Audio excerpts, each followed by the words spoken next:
Democrat Whip. Mr. President, we're here today to ensure the Senate fulfills its constitutional duties regarding the sole power to involve our nation in war. An important briefing will take place tomorrow and perhaps a vote on this very issue.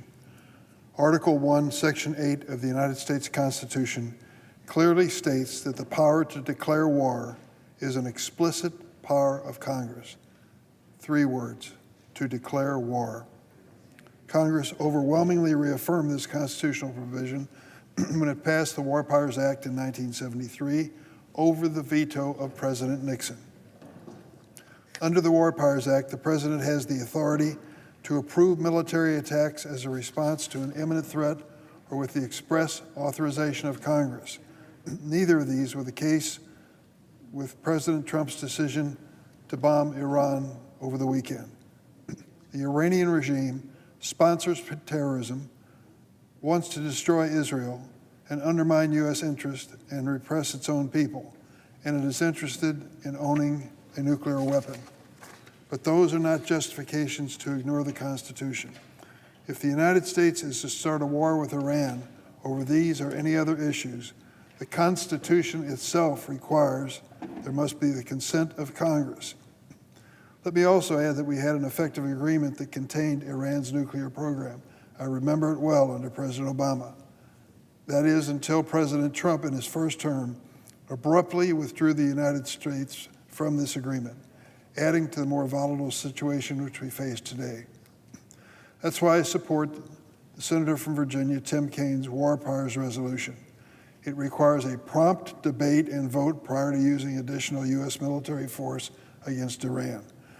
This Senate should not allow the country to be led into another Middle Eastern war without its consent. Mr. President, when I reflect on the time that I've served in the Senate, one of the most memorable votes was on the question of the invasion of Iraq. If you recall that debate, the argument was being made by the White House that there were weapons of mass destruction in Iraq, and we had to preemptively start a war with that country to stop those weapons from being used against us or our allies. We know what happened. There was a vote on the floor of the Senate. It was about 11 o'clock or 12 o'clock at night. There were 23 of us who voted against the invasion of Iraq, 1 Republican and 22 Democrats. I believe it was the best vote I ever cast as a senator.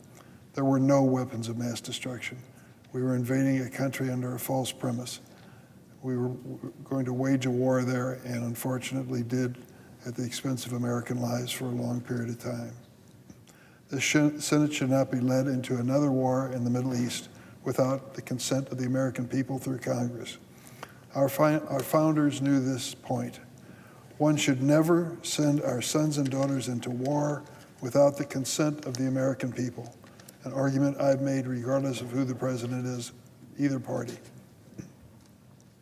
We have already ceded too much congressional power on so many different subjects.